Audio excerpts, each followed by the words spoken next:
check it out. All right, let's push through and let's look at Module A, essay writing together. So it'll be 20 marks and you'll have 40 minutes for it in your trials in HSC, and it will deal with one of your prescribed texts, as we know. The kind of questions you might get are things like this. To what extent does your prescribed text disrupt assumptions about culture? We looked at that. You need to say how your prescribed text is disrupting those assumptions about culture. For this kind of question, I would have one overarching thesis that says, it does it in this way, but then I would prove it through maybe 3 main arguments where you look at different assumptions that are being disrupted, okay? But then you link it overall to an overall disruption that's occurring that links all 3 of those together, the through line that we were talking about. I'm gonna have a quick drink because my throat is going to dry up. Sorry guys, all the talking. Okay. Explain how sound and music contribute to the representation of identity and culture in One Night the Moon. Here, as you can see, we're being asked about form, okay? How language is being used to represent identity and culture. You can see that's basically what it's asking, right? How language is being used. Sound and music, both language. Drama relies primarily on characterization to create cultural tension. Drama relies on this aspect of language, characterization, to create tension between cultures or within cultures. Then you need to say if you agree with it, okay? So you can see we're being asked about language here in both of these questions, a specific element of language. So you need to have really great notes on how language is being used to reflect or shape identity and culture. Remember that link. Analyze how language is used in your prescribed text to express community identity. That one's kind of really easy, to be honest. That's literally what we would expect a question to look like. How language is being used to express identity. Really simple. All right. You have to engage with the ideas of the rubric and your text to answer these questions spontaneously and actually believe in what you are writing. Therefore, you cannot memorize an essay. Please, for me, never try to memorize an essay in English. Never, ever. You won't get very far because, as you can see, if you just prepared an essay on how language is used, but then you were asked about characterization in particular, you're going to struggle to adapt that. Okay, so the thesis. Why is it important that we learn about thesis statements? We need to know how to nail thesis statements because it puts you at a massive advantage. Because thesis statements give your paper direction, okay? They give you that through line. They tell me as the marker where you're headed with your response. They help the reader follow your argument. They are generally the first thing HSC markers will read and greatly shape their evaluation of the rest of the essay. True. As a marker, I can tell you, I know what mark range you're sitting in by the time I finish your introduction. Okay, some of you have probably heard that before. It is true. Just based off your thesis and the body paragraphs that you are going to talk about and the way you've sort of set them up, I can probably, start to gather. I maybe can't say, you're a 15 out of 20 or a 16 out of 20, but I can say, all right, this student looks like we're sitting in between 13 to 16 out of 20. Making a statement about what you're going to argue helps you remember to continually link back to that argument, which gives your paper consistency and makes it less likely you're going off on irrelevant, time-consuming tangents. Yes, and it also helps you frame your arguments in the same way to have that through line be consistent, okay? Having that thesis. Bottom line, again, is that the thesis is important. It's non-negotiable. You have to have a thesis. Does it take work? Yes. Will you need to do some practice thesis writing? Yes. But you need to have it. All right, so for the person that asked about thesis writing, here we go. Firstly, you need to unpack the question. You need to understand the question and you need to highlight the key rubric terms and the key buzzwords that are in the question. You need to link it back to the syllabus and consider, all right, where in the syllabus has this question come from? Consider your ideas about the text and what's relevant. So for example, if I was given this text here, drama relies primarily on characterization to create cultural tension, I would immediately go, okay, They're asking about how drama is relying on language to create this idea of cultural tension. Okay, cool. I see that comes from literally the first sentence of the rubric. I know where that's come from. I know what they're asking about. All right. What human experiences, what themes do I know of from my text and have in my notes that rely on characterization, and how do they relate to cultural tension? That's what I would start thinking about. And then I would say, all right, well, I see cultural tension here, and there's the characterization of these characters there. This is another idea that does the same, and then this idea. Okay? Then I would start to draft an answer. The first thing I do before I actually start writing is an essay plan. If you're going to do any practice writing at this stage, at least do essay plans, okay?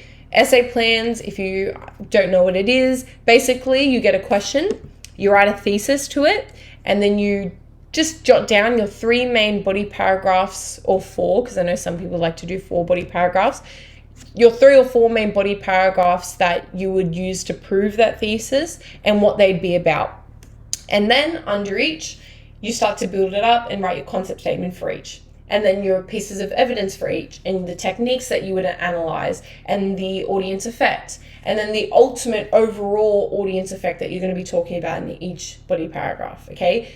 Plan everything out. I can't tell you how many essay plans I did in my study. I would do so many, just responding to different questions. Even though you're not actually writing out an essay, you're training your brain to adapt your notes and your arguments to different styles of questions, okay? So I draft an answer.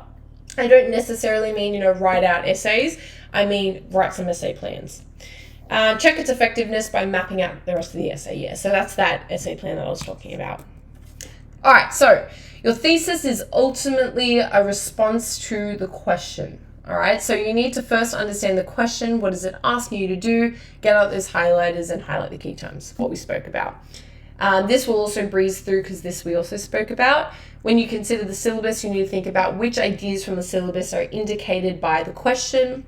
How can you bring your knowledge of those ideas into your answer?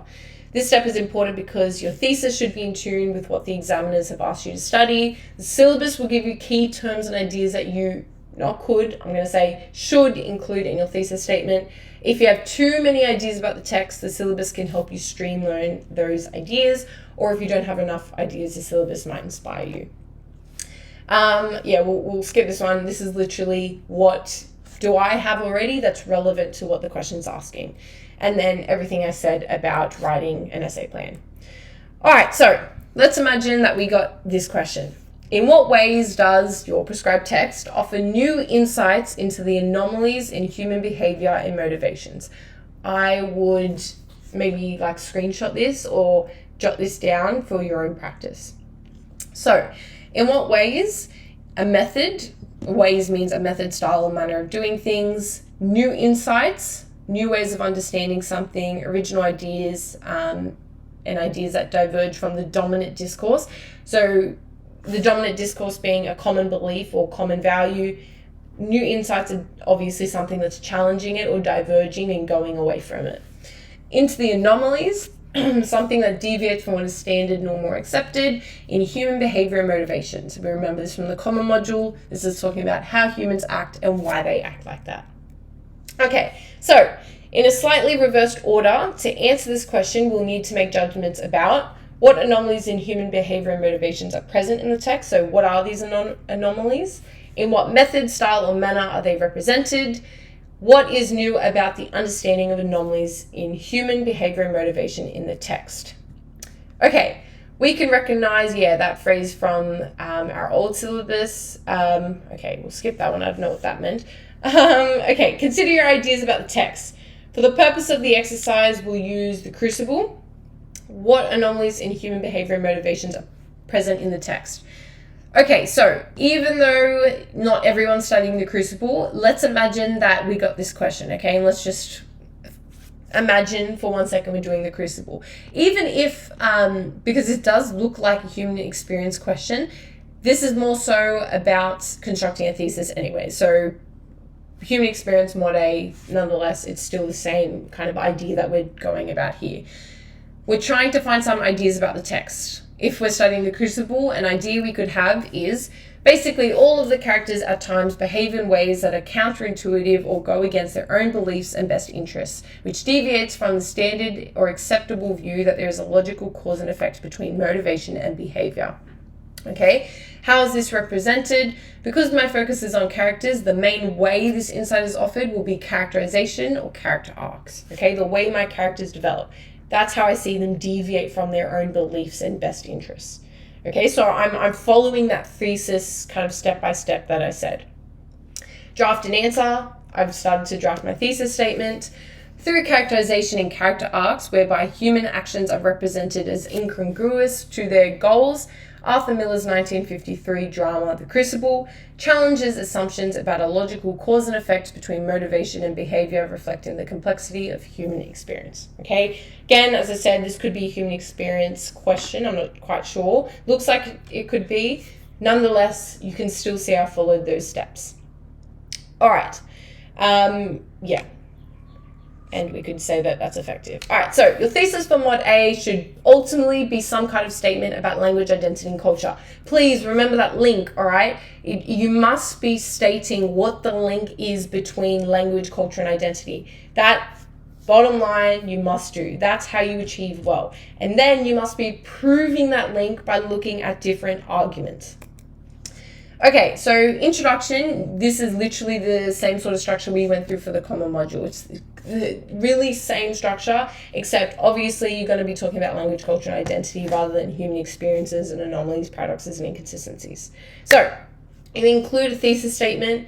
You then can introduce your text and introduce a bit of context. Then you introduce the main points that you'll talk about.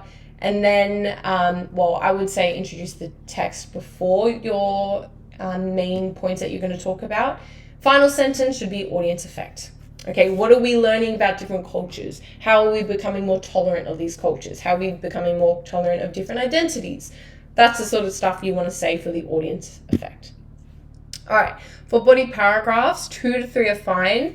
I know, however, some people, like to do like 4 body paragraphs, but they're shorter. If that works for you and if it's effective based on the feedback you're receiving, keep it up. That's fine.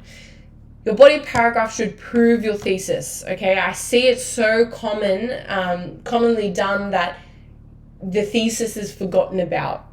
Actually, that's also really common in Mod A in particular. If I have to think about it now, a lot of students forget about the link that they said about language, culture, and identity, and they just start to just talk about language, culture, and identity in just a really vague way that doesn't relate to their thesis. So remember, and this applies to every module, you should be proving your thesis with your arguments. So don't forget that link that I keep talking about.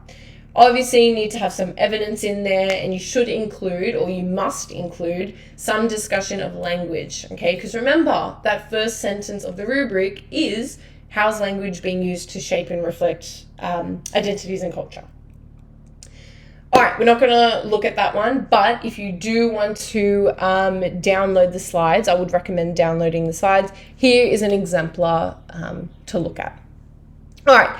Here's a little checklist for Module A. Here are some things that you should do after you've written a response for Module A that I've put together for you. Firstly, it's also supposed to be 1, 2, 3. I've just seen now that I kept it as 1, 1, 1. Just please imagine that it's 1, 2, 3. Anyways, all right. Does my analysis comment on the relationship between language, culture, and identity? Have I discussed the connection between the links made in the text between language, culture, and identity and the composer's own context? Have I discussed the audience effect of learning of these unique links between identity, culture, and language? Yeah, I definitely put identity, culture, and identity. Just again, imagine it says language, culture, and identity. And that it also says 1, 2, 3 down the side and not just 1, 1, 1.